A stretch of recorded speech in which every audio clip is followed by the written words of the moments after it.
కావాలి వ్యవసాయం మన భవిష్యత్తు కోసం. నేను మీ ఆదర్శ రైతుని. మీకు అందుబాటులో ఉండే రైతుని. మీరు ఫస్ట్ టైమ్ గనుక మన ఛానల్‌ని చూస్తున్నట్లయితే ఛానల్‌ని సబ్స్క్రైబ్ చేసుకోండి. అలాగే లైక్ అండ్ షేర్ చేయండి మన వీడియోస్‌ని.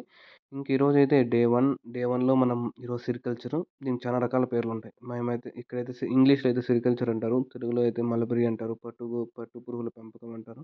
కొన్నిసార్లు అయితే రేషం అయితే అంటారు. మనమైతే ఈరోజైతే రేషం షెడ్ అనేది క్లీన్ చేస్తున్నాం. మల్బరీ షెడ్ అనేది క్లీన్ చేస్తున్నాం. దీనికోసం అస్త్రా అనేది యూజ్ చేస్తున్నాం. అక్కడ పైన చదువుకోవచ్చు మీరు.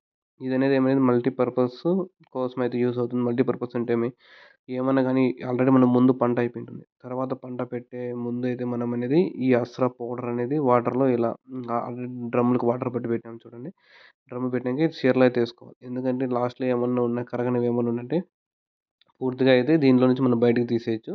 ఏమన్నా పౌడర్‌లో ఏమన్నా కరక్కనుంటే ఇట్లా లాస్ట్ పక్కకేసుకునేసి క్లీన్‌గా అయితే మన పౌడర్ అంతా లోపలికైతే మిక్స్ అయిపోతుంది కాబట్టి, ఇలా అయితే చేసుకొని మనమైతే మొత్తం షెడ్ అంతా అయితే క్లీన్ చేయాల్సొస్తుంది. లోపల సైడ్ మొత్తం అంతా మనం షెడ్ అనేది రేకులతో అయితే ఏసింటాం. అది సిమెంట్ రేకులతో మాత్రమే. నార్మల్ రేకులతో అయితే షెడ్ అనేది ఎక్కడ ఎయరు. పురుగులకనేది క్లైమేట్ అనేది రేషం పురుగులు, మలబరీ పురుగులకు, పట్టు పురుగులకనేది రేషం అనేది క్లైమేట్ అనేది కూల్‌గా ఉండాలి. ఎండాకాలం గూడా అయితే కూల్‌గానే చేస్తాం. చుట్టుపక్కల పందిళ్ళేసి కూల్‌గా చేసుకుంటాం. మనమైతే అస్రా పౌడర్ యూజ్ చేసి హ్మ్, షెడ్ అంతా అయితే క్లీన్ చేస్తాం.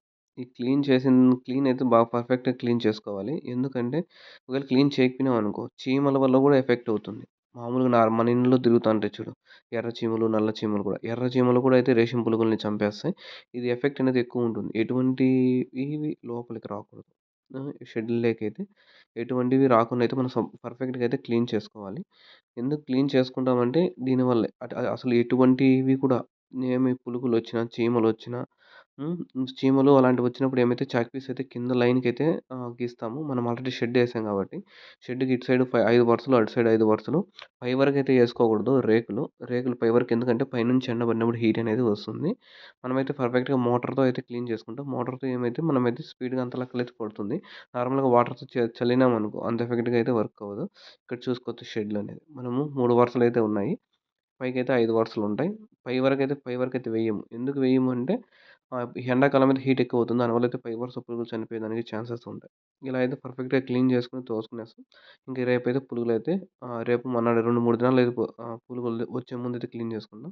ఒకవేళ రేపు వచ్చేటికంటే ఈరోజు కూడా అయితే క్లీన్ చేసుకొని పర్ఫెక్ట్‌గా పెట్టుకోవాలి. దీని మీద మళ్ళా పేపర్ పరిచి పురుగులైతే ఏసుకోవాలి. అది కూడా మీకైతే నెక్స్ట్ వీడియోలో అయితే అప్‌లోడ్ చేస్తాను. పర్ఫెక్ట్‌గా మనం వాటర్‌తో క్లీన్ చేసుకున్న తర్వాత మళ్ళంతా క్లీన్‌గా పరకతో అయితే తోసేయాలి కిందంతా. ఎటువంటి వాటర్ లేకుండా. మళ్ళీ అయితే ప్రతి ఒక్క స్టాండ్‌కి కింద భూమి నుంచి పైకైతే ప్రతి ఒక్క స్టాండ్‌కి చాక్ పీస్ అయినా గీయొచ్చు. పసుపు ఏసినా కూడా చీమలనేది స్టాండ్‌కి అయితే ఎక్కకుండా ఉంటాయి. దానివల్ల కూడా అయితే ఉంటాయి. గిల్లులు అట్లాంటివి ఏంటివి రాకుండా ఈ అస్త్రా పౌడర్ నుంచయితే మనము షెడ్‌లో అయితే ఏంటివి లేకుండా చూసుకోవచ్చు. ఎటువంటి పురుగు మందులు మీరు టమాటో స్ప్రే చేసి అయితే సెరికల్చర్ మలబరీ దీనిలోకి అయితే రాకూడదు. ఎందుకంటే ఆ వాసన కూడా అయితే పురుగులు చనిపోయే ఛాన్సెస్ అనేది ఎక్కువుంటుంది. ఇది ఇది ఈరోజు కడిగేది. రెస్ట్ ఇవి పురుగులు తెచ్చినంక ఎలా అనేది నెక్స్ట్ వీడియోలో అప్‌లోడ్ చేస్తాను. Please share, subscribe our channel Adarsh రైతు.